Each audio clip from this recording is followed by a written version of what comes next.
Beatriz 28, liberado para decolagem.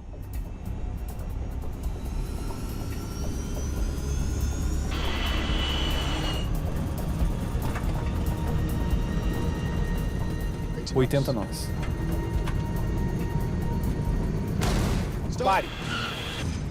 Não pisa forte nos freios. Não pisa forte nos freios. 137 pessoas estão a bordo deste voo da British Air Tours. Em poucos minutos, quase metade delas estará morta. Isso realmente não deveria ter acontecido. Evacuação, evacuação. A aeronave nem decolou, ela nem saiu da pista. E ainda assim, 55 pessoas foram mortas. Para os investigadores, é apenas um evento de rotina. Reconstruir os momentos finais dentro da cabine, analisar os destroços e os gravadores de dados de voo. No fim, eles recorrem a uma psicóloga para ajudá-los a entender como uma emergência que poderia ter sido contornada se transformou em um dos desastres mais horríveis da aviação britânica. Mayday! Mayday!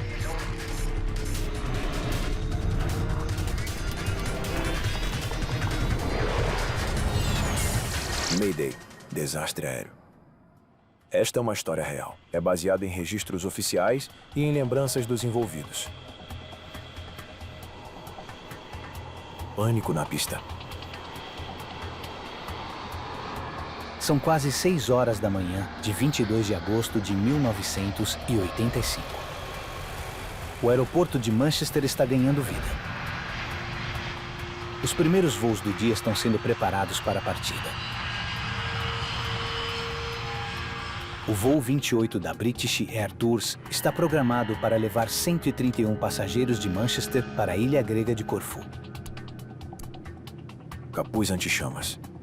A British Air Tours é uma divisão da British Airways especializada em voos de baixo custo para destinos de férias. É uma manhã gelada. Uma leve brisa está soprando. Clima ideal para voar.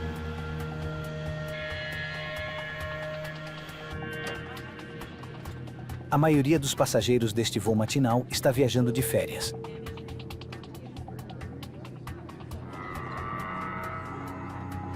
Lindsay Davis está indo para a Grécia com seu namorado, Charlie Dixon.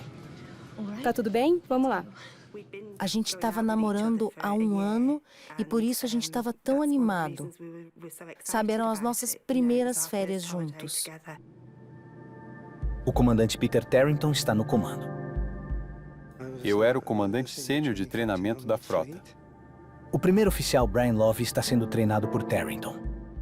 Ele ia fazer uma decolagem e um pouso, como parte do treinamento. Tudo certo, comandante? Sim.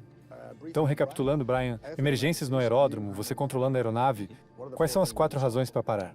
Incêndio, falha, alerta de configuração ou você pedindo para parar? Certo. Então você faz parar e eu assumo a aeronave e deixo você lidar com a emergência. Eu cuido do controle de tráfego aéreo, ok?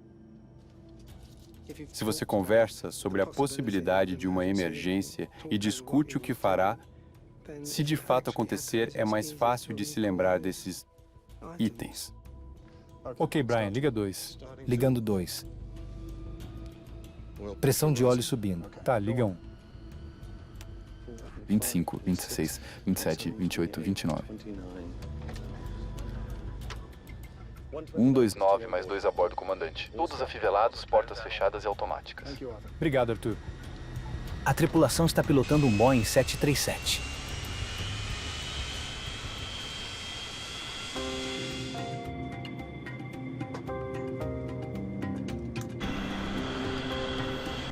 Leva apenas 4 minutos para o avião chegar no início da pista. Beatriz 28, liberado para decolagem. O 737 tem 3 quilômetros para atingir a velocidade de decolagem. Os motores são empurrados para alta potência. Eu estava sentada na janela olhando para fora. Tava tudo normal e o avião estava indo bem rápido. 80 nós. Confirmado.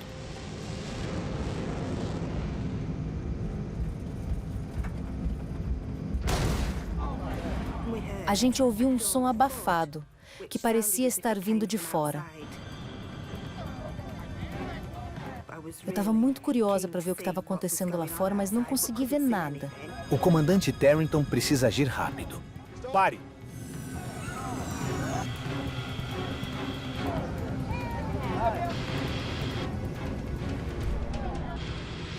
A reação imediata foi parar. A gente estava alguns nós abaixo da nossa velocidade de decisão.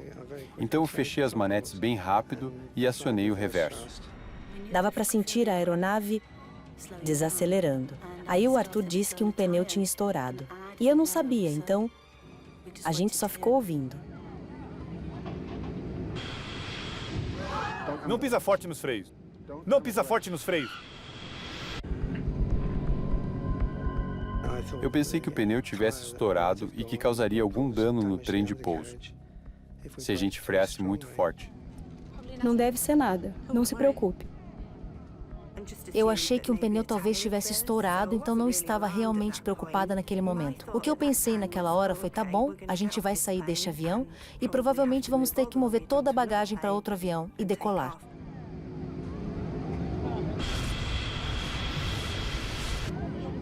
Os passageiros do lado esquerdo do avião logo veem o real problema. Eu estava vendo um fogo laranja na parte de trás do motor. E naquele momento eu pensei, obviamente não é um pneu estourado, porque não causaria aquilo, então deve ser algo um pouco mais sério. Deixa eu passar. Não vou ficar ali. Naquela hora eu só queria sair do avião e não estava nem um pouco feliz. Eu sabia que tinha um incêndio e eu só queria ficar longe do fogo. Fumaça está entrando na cabine. Senta, por favor. A saída mais próxima de mim era na parte de trás. Eu não queria ir para trás porque a fumaça estava entrando lá. Então eu decidi comigo mesma que iria pela frente. Aí eu disse pro Charlie. Vem, vamos! E foi quando eu comecei a ir para frente do avião. Parando. 28 Mike, estamos abortando a decolagem. Parece que temos um incêndio no motor 1. Parece que tem muito fogo. Obrigado. Avião em chamas, pista 24. De onde está sentado, o comandante Terrington não consegue ver a gravidade do incêndio. Ele precisa de orientação da torre. Temos que tirar os passageiros. Melhor fazer pelo lado direito. O Terrington decide sair da pista. Evacuem pelo lado de bordo, por favor.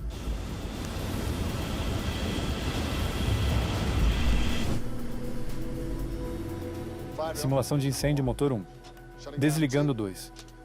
Evacuação! Evacuação! Por favor, mantenha a calma. Antes que a tripulação de voo deixe a cabine, eles devem completar uma lista de verificação de 15 etapas. Freio de estacionamento. Acionado. Freio aerodinâmico. Acionado. Mas o tempo está se esgotando. A gente tinha uma lista de verificação de evacuação, mas ela tinha 4 páginas. E o último item era retirar os passageiros. Alerta de fogo dos motores e APU. Isso não resolvia nem um pouco o meu problema. No 737, existem 4 portas de cabine. As 2 na parte de trás estão cobertas de chamas e fumaça, restando apenas 2 para 137 pessoas. Então, um problema mecânico elimina uma delas. O Arthur estava tentando abrir uma. Ele estava forçando ela tentando abrir, mas não estava abrindo, estava difícil.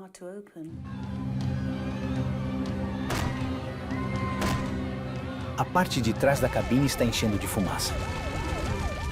Está dificultando a respiração. Passageiros correm para frente. A gente pareceu esperar uma eternidade até eles começarem a evacuar. E foi quando pensei, não vou conseguir sair, vai explodir com todo mundo aqui dentro. Alerta de fogo dos motores e APU. Neste momento, todas as 137 pessoas a bordo estão vivas. Mas a cada segundo, suas chances de sobreviver diminuem. O voo 28 está virando uma armadilha mortal.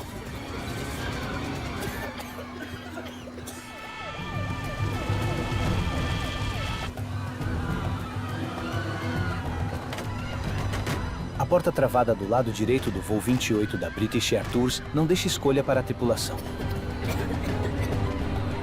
Eles devem tirar os passageiros pelo lado do avião que está queimando.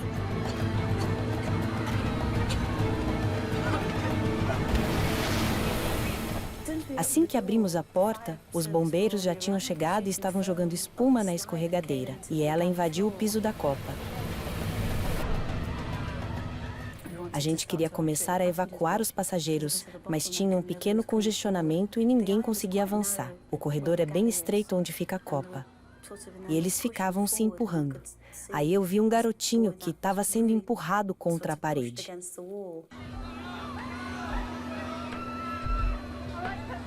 Ele não conseguia sair, então eu puxei ele pela blusa. Ele estava com uma blusa amarela e ele meio que tropeçou para frente. Aí todo mundo começou a vir tropeçando atrás dele. Aí a gente direcionou eles para a escorregadeira. Pula! Pula! Pula! No treinamento, eles falam para você levar as pessoas até a porta e você fala para elas pularem. Desesperado para tirar as pessoas do avião rapidamente, o comissário volta para a porta travada. Após várias tentativas, ele consegue forçá-la a abrir. A única vez que eu virei foi para ter certeza que o Charlie estava atrás de mim. Te vejo lá fora! E o que eu vi quando olhei para trás foi as pessoas indo para frente, em direção à frente do avião, onde ficam os assentos, e empurrando os assentos para frente, reclinando eles enquanto avançavam.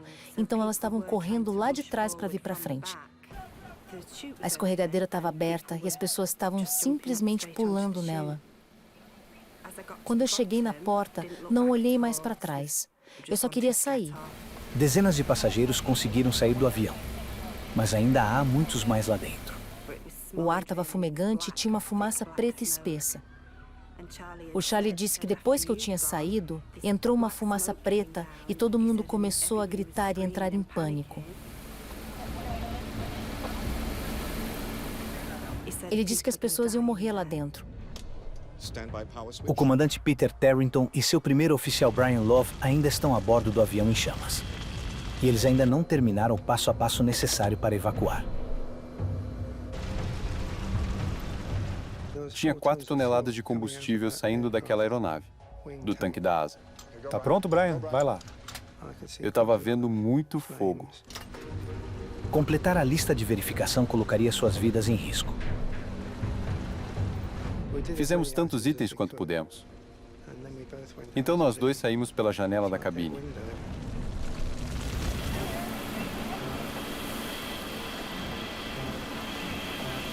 Não há mais passageiros nas saídas. Então Joanna Toff decide ver se ainda há alguém na cabine. E a fumaça estava tão densa que você podia tocar ela. Dava até para sentir o gosto dela. Foi horrível.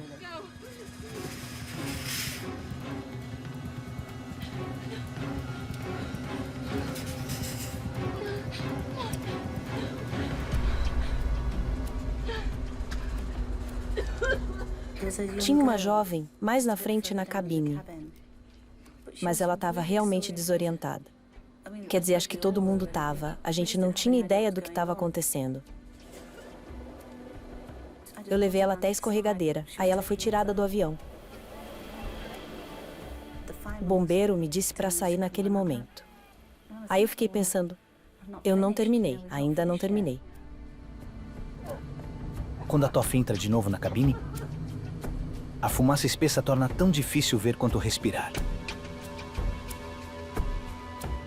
Estava bem escuro e silencioso. Nunca tinha visto nada assim, mas eu ainda conseguia ver a luz da porta. Então, naquele momento, eu sabia onde ela estava. A fumaça força a Toff a abandonar sua busca.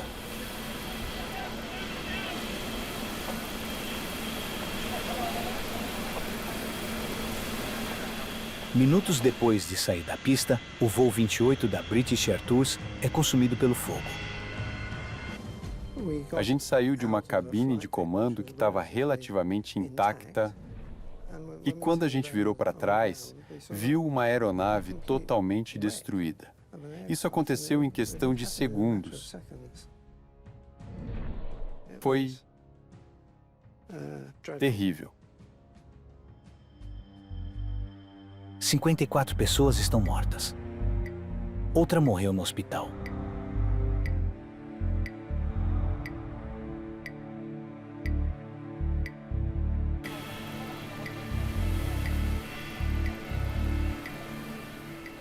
Não tinha nada de errado de fato com a gente. A gente pensava que não tinha nada fisicamente errado com a gente. Mas nossas vidas mudaram naquelas poucas horas.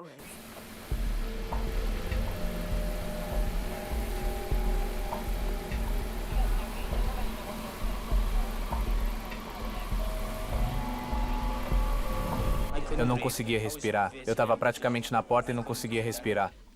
A fumaça estava entrando e todo mundo levantou e correu para fora. Tava todo mundo em pânico querendo sair. Quando a fumaça veio, você não conseguia ver nada, não conseguia ver ninguém. São necessários 125 bombeiros e mais de 2 horas para apagar o incêndio. A notícia do desastre logo se espalha pelo mundo. A primeira-ministra britânica Margaret Thatcher voa para Manchester para visitar o local. Quando temos um terrível acidente aéreo desse tipo, todos ficam horrorizados e chocados. Cada detalhe desse acidente será investigado minuciosamente. Tem que ser. Este é o 4º grande desastre deste ano na aviação comercial.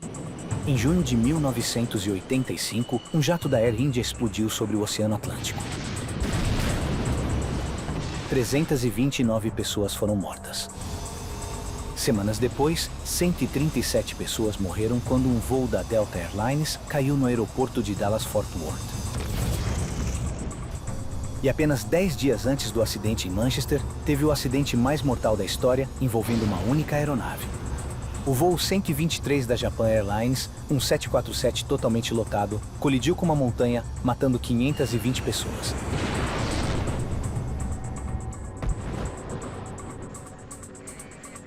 O voo 28 da British Air Tours adiciona 55 novas vítimas à lista de mortos.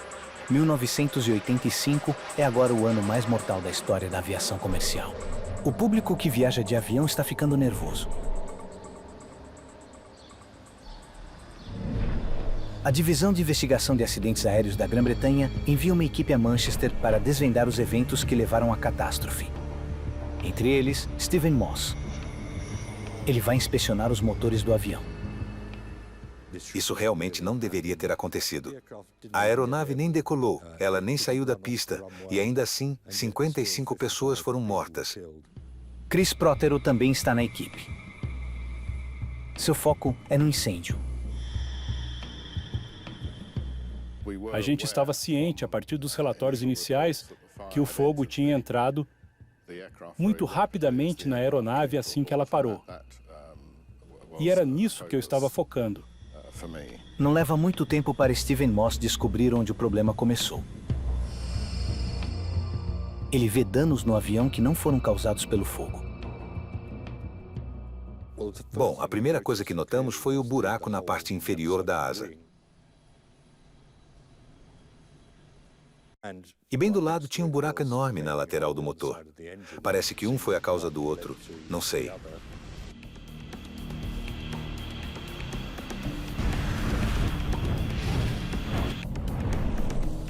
Para tirar um avião carregado de passageiros do chão, é necessário gerar um empuxo grandioso.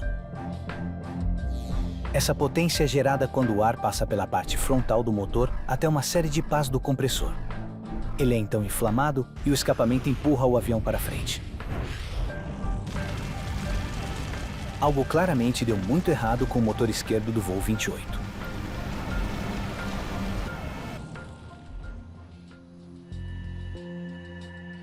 Os investigadores procuram por pistas na pista de decolagem e na cabine, esperando descobrir por que tantas pessoas morreram.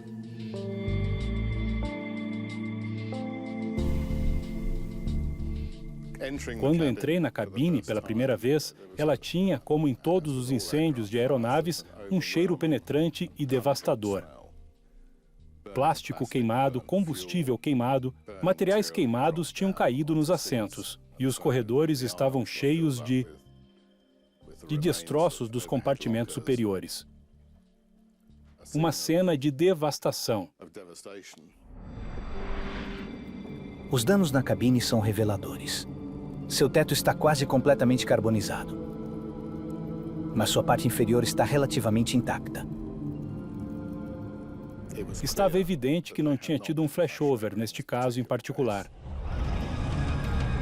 Um flashover ocorre quando os gases de um espaço fechado ficam tão quentes que se inflamam, incinerando tudo ao redor.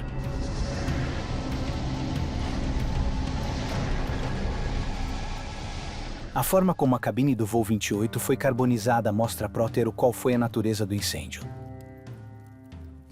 Muitas das almofadas, dos assentos e até mesmo coisas como os cartões de evacuação e de emergência, que são feitos de plástico, estavam muito pouco danificados. Se eles fossem limpos e colocados em outra aeronave, ninguém ia saber que eles fizeram parte desse acidente. Já nos níveis superiores da fuselagem, os danos causados pelo calor eram enormes. Isso não é característico de um flashover.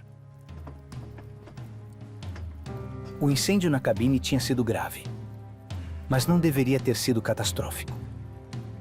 Resta aos investigadores duas perguntas. Por que tantas pessoas morreram? E o que causou o incêndio?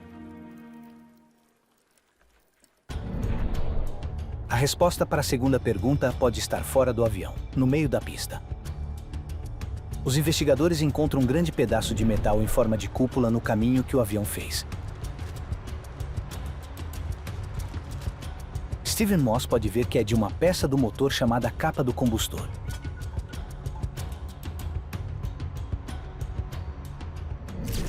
Parecia que o cilindro da extremidade dianteira e o da extremidade traseira tinham se separado.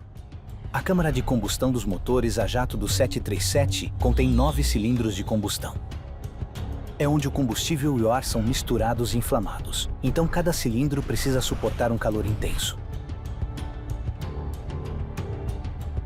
Moss suspeita que o cilindro quebrado, de alguma forma, explodiu e destruiu o motor esquerdo do avião. Ele atingiu um painel de acesso ao tanque de combustível sob a asa e fez um buraco considerável ali, levando ao vazamento de uma enorme quantidade de combustível. Provar que a peça da câmara de combustão penetrou na asa é fácil. Ela se encaixa perfeitamente no buraco da asa. Esta foi claramente a principal causa do acidente. O motor do avião é um Pratt & Whitney JT8D. Para Moss, isso é muito preocupante. Na época, era provavelmente o motor a jato mais amplamente usado no transporte aéreo comercial do mundo.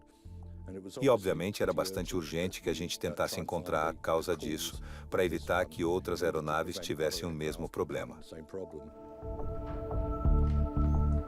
Existem dezenas de milhares de cilindros de combustão sendo usados ao redor do mundo. Um deles explodiu em Manchester. Steven Moss precisa descobrir por que ele falhou. E rápido.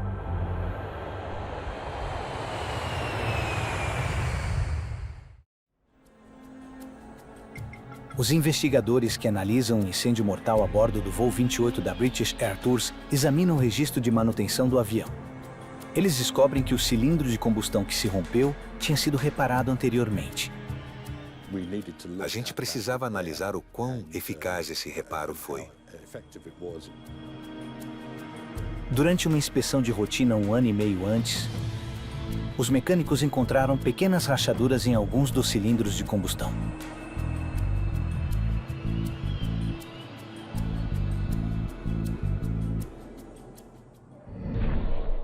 Definitivamente não era incomum encontrar fissuras por fadiga nos cilindros. Eles operam em um ambiente de alta temperatura. Os manuais fornecem vários procedimentos para reparar essas fissuras. Os investigadores descobrem que os mecânicos consertaram as fissuras de acordo com um procedimento estabelecido no manual de reparo do motor. Eles as soldaram. Mas a fissura no cilindro número 9 era excepcionalmente longa. O manual de revisão não estabelecia limite para o comprimento da fissura a ser reparada. E era a fissura mais longa que já tinha sido vista antes. E ela ainda assim foi consertada.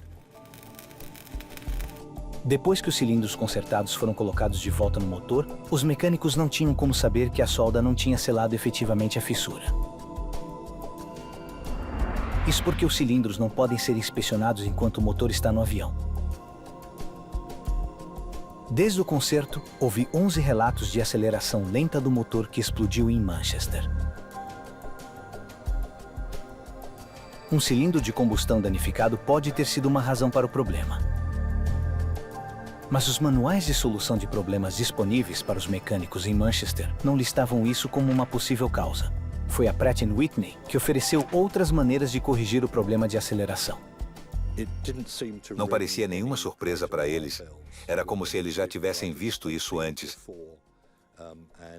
E nunca acabou sendo nada sério. Então, mecânicos em Manchester fizeram pequenos ajustes para corrigir a velocidade de marcha lenta do avião e mantiveram ele em operação. As gravações de voz da cabine de comando revelam que a tripulação do voo 28 sabia que havia um problema com aceleração lenta. O motor 1 estava com aceleração lenta anteontem. Sim, senhor. Eu estava no voo. E eles aprovaram.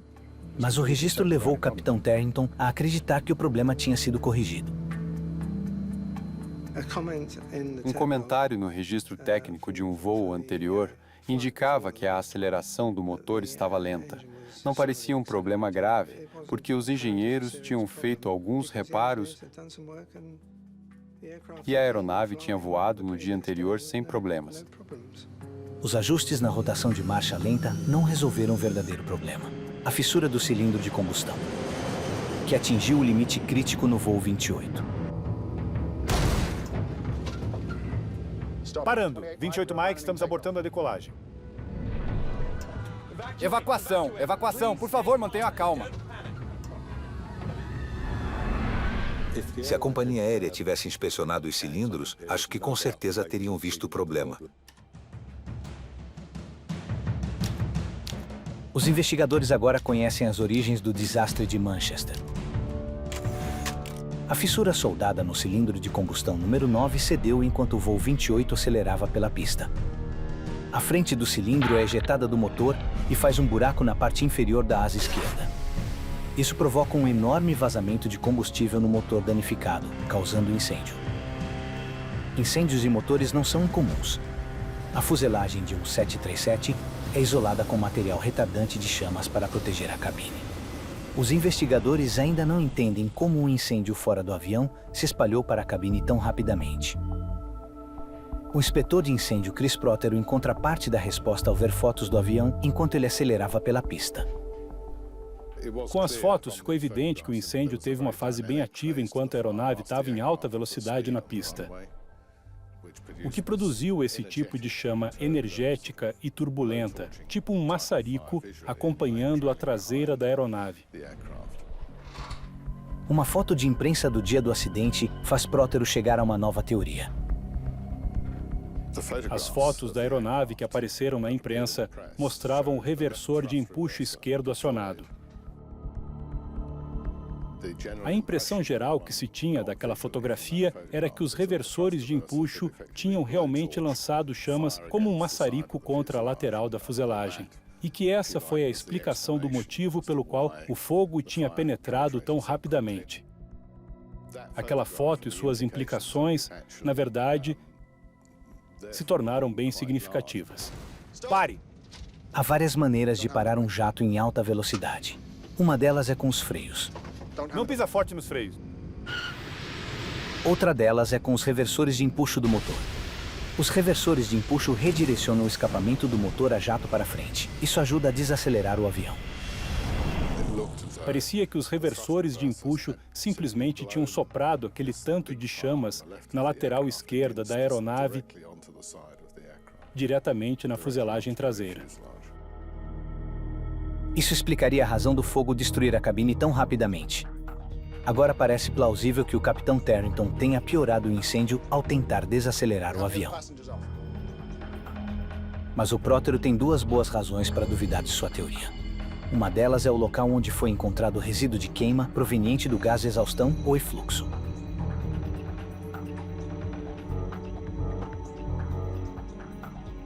O efluxo atingiu a parte superior da fuselagem, próximo ao teto, as chapas do topo da fuselagem. Então, na verdade, a penetração que tivemos na parte inferior não era por esse motivo. A outra razão é que, no momento em que os reversores de empuxo foram acionados, o motor esquerdo já tinha explodido. Mas para agir como um maçarico, o motor precisaria de um fluxo de escape significativo. Fizemos cálculos para confirmar que o empuxo residual daquele motor não teria energia suficiente para causar aquele efeito. Isso confirmou que os reversores de empuxo não poderiam, de fato, ter desempenhado nenhum papel, ou pelo menos um papel significativo na gravidade do incêndio. Claramente, algo além dos propulsores havia causado a rápida propagação do fogo. Prótero analisa os dados mais atentamente. Após estudar relatórios meteorológicos do dia do acidente, ele encontra a resposta.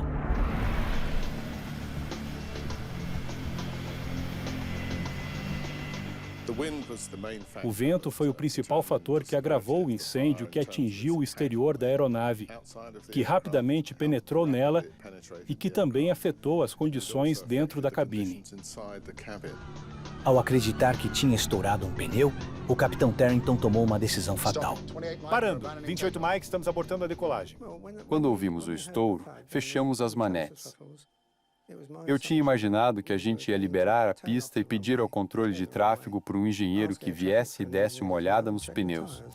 Assim como uma rodovia, uma pista de decolagem tem uma série de saídas. O comandante Terrington escolheu uma chamada Link Delta. Parece que temos um incêndio no motor 1. Quando recebemos o alerta de um incêndio, o cérebro já estava programado para realizar a parada.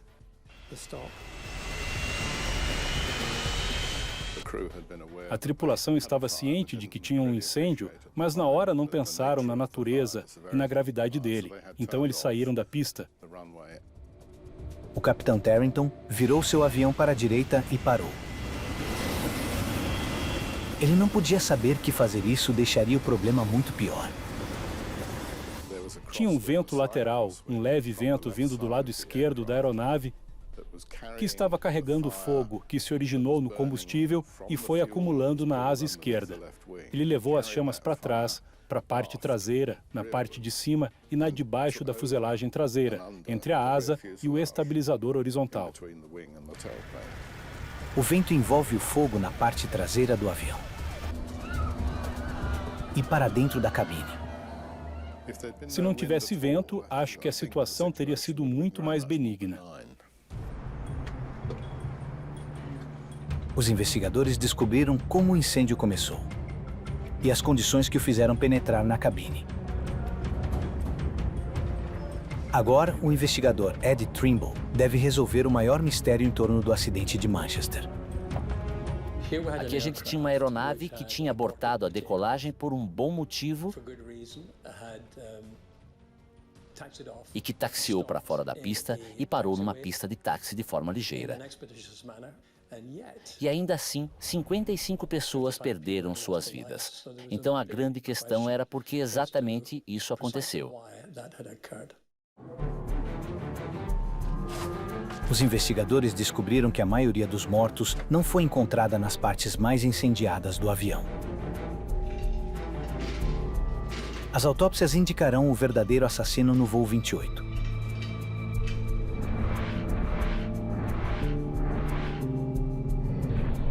Das 54 pessoas que morreram na cabine, apenas 6 sofreram queimaduras graves.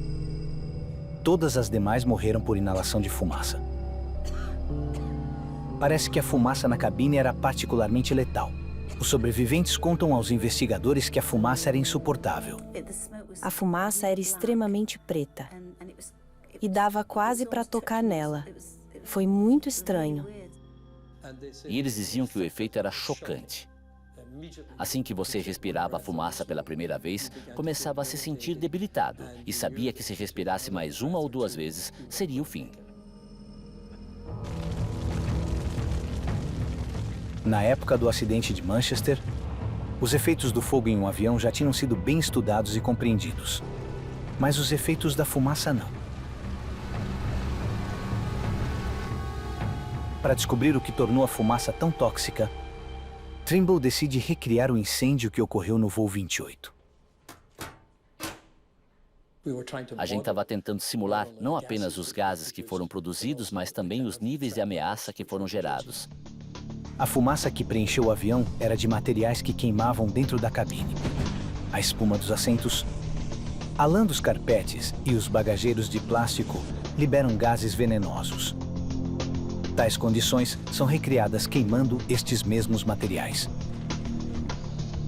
Trimble descobre que os passageiros do voo 28 inalaram fumaça que continha uma mistura mortal de gases venenosos, incluindo altos níveis de monóxido de carbono e cianeto de hidrogênio. Agora ele precisa desesperadamente descobrir se há alguma maneira de proteger os passageiros de avião desse tipo de fumaça. Parecia bem evidente que, a menos que a gente pudesse proteger os sistemas respiratórios das pessoas do ataque de tais gases de combustão, tinha muito pouco que a gente poderia fazer para melhorar as chances de sobrevivência em incêndios de aeronaves. Ao longo de 5 semanas, os investigadores realizam dezenas de testes, experimentando diferentes filtros.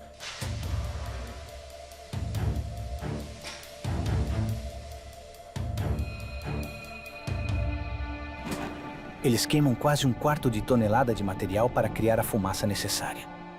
Eis a conclusão dramática. Seria possível salvar as vidas dos passageiros. Eu não tinha a menor dúvida de que, nessas situações, se uma cabine de aeronave está sendo invadida por gases de combustão, as chances de sobrevivência são expressivamente melhoradas se você tem a proteção de um capuz anti-chamas.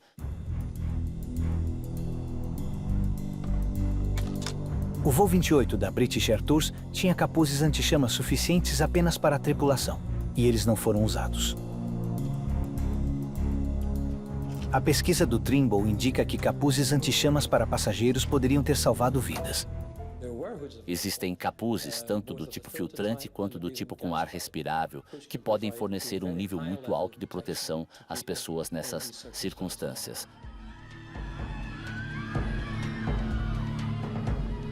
Muitos dos passageiros do voo 28 teriam tido alguns minutos a mais de tempo para respirar.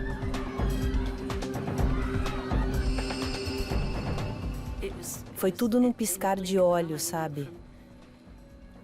A partir do momento que a gente parou na pista. Em poucos minutos, estava tudo acabado. Um Boeing 737 lotado é projetado para ser evacuado em menos de 2 minutos. Então, mesmo sem nenhum tempo adicional, mais passageiros do voo 28 deveriam ter conseguido sair. Para descobrir por que tantas pessoas não saíram do avião, os investigadores recorrem a uma fonte improvável para obter a resposta.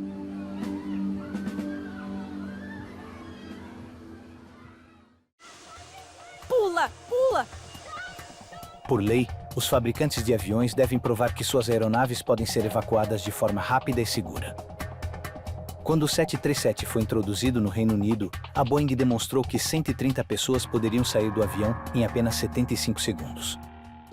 Todas as aeronaves de transporte público são certificadas pelos mesmos critérios, que exigem que o total de passageiros a bordo seja capaz de evacuar a aeronave utilizando metade das saídas disponíveis de um lado ou de outro dentro de no máximo 90 segundos.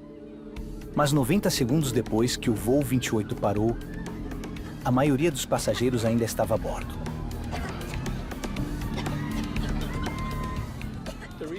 A razão pela qual a evacuação em Manchester não foi feita em 90 segundos é porque as circunstâncias de uma evacuação real de incêndio são completamente diferentes das condições de certificação. A evacuação para fins de certificação é conduzida na claridade, sem fumaça que reduza a visão e sobrecarregue os passageiros. Minutos após parar, o voo 28 encheu-se de uma fumaça preta espessa.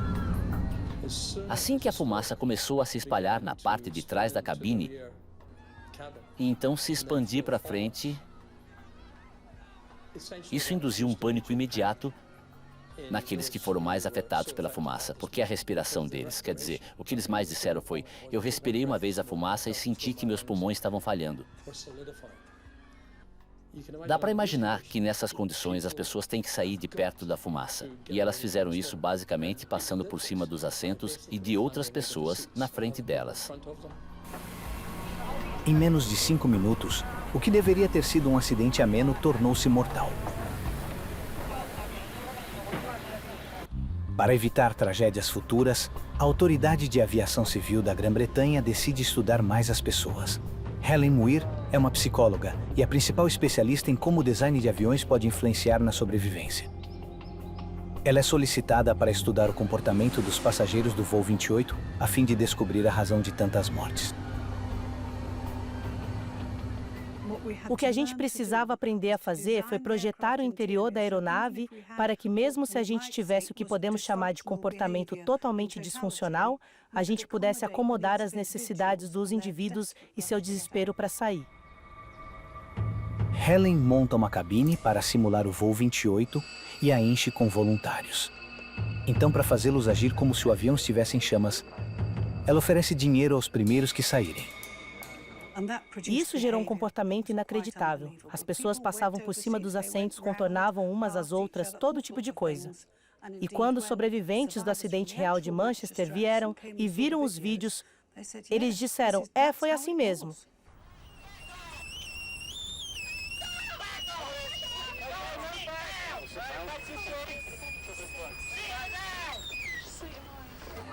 A evacuação do voo 28 atrasou pelo fato de que os passageiros ficaram presos na divisória que separa a cabine principal da galeria. Pessoal, a porta está aberta, pulem na escorregadeira. Os investigadores descobrem que o congestionamento ocorreu por causa do design do Boeing 737. A divisória tinha 57 centímetros de largura, o suficiente para apenas uma pessoa passar.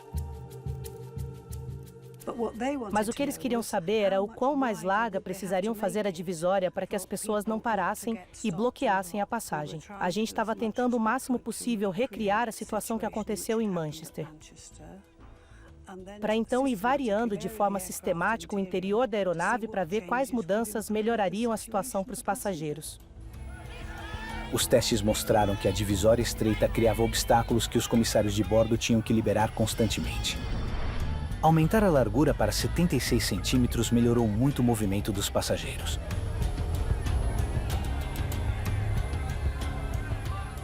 Através de uma série de testes, a gente mostrou que se mudasse o espaço mínimo de 50 para 76 centímetros, era possível melhorar enormemente a velocidade com que as pessoas saíam, e isso reduziria a probabilidade de pessoas caírem e escorregarem, entre outras coisas.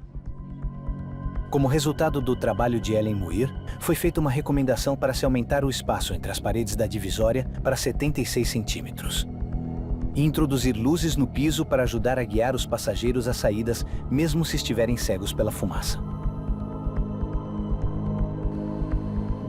Muir também encontrou uma maneira de melhorar a segurança da cabine sem ter que redesenhá-la. Senta, por favor. Ela também conduziu pesquisa sobre o comportamento da tripulação de cabine durante emergências e descobriu que os passageiros saem do avião muito mais rápido com uma tripulação mais assertiva. Cuidado com a cabeça. Por aqui. Vai com calma. É porque não queremos que as pessoas tomem suas próprias decisões. Queremos que elas façam exatamente o que a tripulação de cabine ou os procedimentos determinam. E não queremos que elas hesitem, principalmente na porta. A pesquisa de Helen Muir levou os fabricantes a redesenharem as cabines para torná-las mais seguras. Mas um recurso de segurança permanece controverso: o capuz anti-chamas. O Ed Trimble acredita que eles deveriam ser obrigatórios em todos os voos comerciais. Sem dúvida. Sem dúvida. A Helen Muir está menos convencida. Ela analisou como os capuzes de fumaça afetam o comportamento dos passageiros e teme que eles atrasariam a evacuação ordenada de um avião. A gente sabe que tem literalmente de 1 minuto e meio a 2 minutos para todos saírem. Não queremos ter algo que seja difícil de colocar e que atrase as pessoas. A lição mais importante do voo 28 da British Air Tours é que segundos importam. Agora é universalmente conhecido que levam 90 segundos desde o primeiro sinal de fogo até que se torne impossível sobreviver. Os passageiros do voo 28 perderam tempo valioso quando a porta do lado direito travou. Os investigadores determinaram que o mecanismo da escorregadeira foi acionado muito cedo, impedindo a abertura da porta. Tinha um defeito que fazia com que a tampa do compartimento da escorregadeira travasse se a porta fosse aberta muito rápido. Após o acidente de Manchester, a Boeing rapidamente redesenhou o sistema, para que isso não pudesse mais acontecer. Mas as recomendações feitas pela investigação de acidentes aéreos não foram adotadas rápido o suficiente para salvar vidas 6 anos depois. Em 1991, um Boeing 737 colidiu com outro avião na pista em Los Angeles e pegou fogo. Muitas das 22 pessoas que morreram foram vencidas pela fumaça antes que pudessem sair.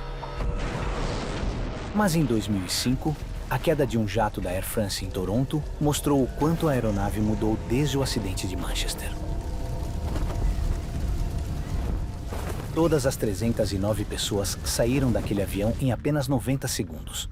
Ninguém morreu. Grandes mudanças nos aviões comerciais A porta está aberta. aconteceram por causa de um voo que nunca saiu do solo. Essa é a única maneira que posso superar a morte de 55 dos meus passageiros. O fato de que voar agora é mais seguro. Não consigo pensar em ninguém que não desejasse que isso não tivesse acontecido. Apesar do que foi aprendido e das vidas que foram mudadas, você daria qualquer coisa para que não tivesse acontecido.